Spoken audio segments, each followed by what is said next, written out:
Hey everyone, Kelli Calabrese here with today's intentionally fabulous tip. Our topic for today is rejection. Oh my goodness, just saying that word might bring on a whole lot of hurt.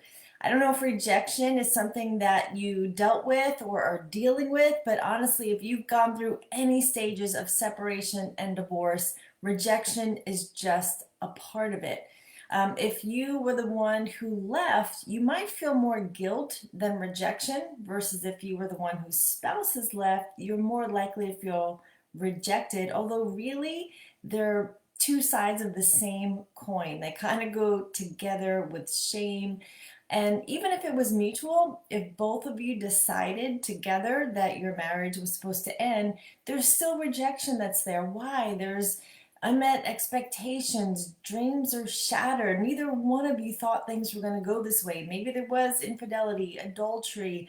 Um, it's just so easy to feel rejected. This was a major issue for me. My identity was so tied up in being a wife that when my husband left, it was traumatic. It cut me deeply. And I would just wake up in the morning and I would just get that word rejected, rejected, rejected. And I just felt it so heavy. And you might be feeling it from your children. If you have kids, they're dealing with this in their own way. And if you're the strong one, you're the one that they're connected to, they need a safe place that they can be a little bit ugly sometimes, and that might be you. So your children might be rejecting you because they're trying to figure this out and they didn't ask for this. So, what can you do? Well, I've been saying from the beginning, we need to take a spirit, mind, body approach. So, the first thing that I said was, well, God's not rejecting me. And that just gave me some peace because I believe we have a creator of the universe who is all powerful and all knowing, and he is not rejecting me. And it just gave me peace to say that. The second thing I thought of was, well, no one was rejected more than God when he came to the earth as a man to take all of our sins away. He took every sin, which included rejection. So that really helped me, give me some peace. When you shine light and truth on a situation, that really helps. The third thing I had to ask myself was, what was my part? And even if it was 99% the other person and 1% you, you still have to take your responsibility in that part. Now, I doubt it was 99-1. Your part was probably a little bit more. Mine was. But I had to look at, well, how did I get here? And you'll have to hold up the mirror and really answer that for yourself. And again, do it honestly, do it truthfully. That's the only way you're going to get healing, is if you get truthful. The next thing I asked myself was, what boundaries do I need to set up to protect and guard my own heart so that I am not traumatized by this rejection? And that meant right now not receiving more rejection because I was in a position of vulnerability. So if you're still feeling, in that position of fear and sadness and depression and vulnerability, set up a boundary so you're not going to receive more rejection from family or friends. The next question I asked was, what can I do to fix this? Is there something that I can do in the world to make this better, for me not to feel rejected? And maybe I needed to forgive myself, maybe I need to forgive the other person.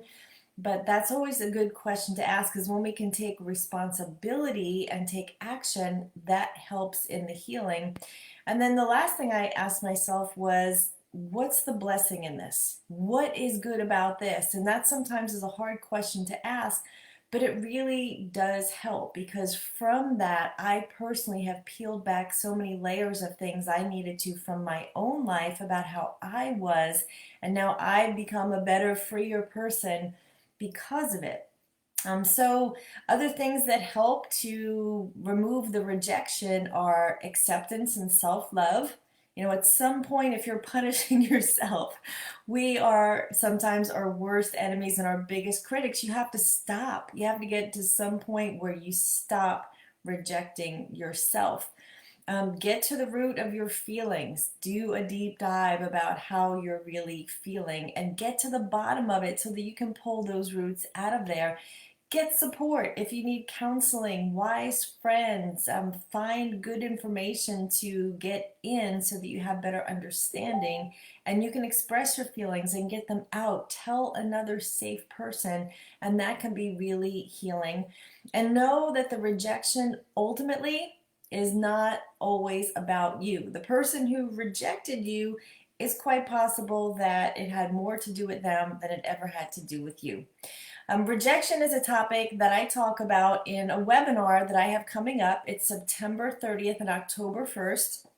And it's a free webinar, so I hope that you can join in. Would love to have you and any girlfriends you have that are going through any stages of separation and divorce. Please do invite them. There's bonuses if you come and you listen to the webinar and stay to the end. And I also have created an incredible 8-week course to help women go through this healing stage, go through this grief stage, and get to a place of not only healthy, but intentionally fabulous. So I do hope you join us. Click the link below and get on the waiting list. Details are coming. This is going to be really exciting, and I hope to see you there.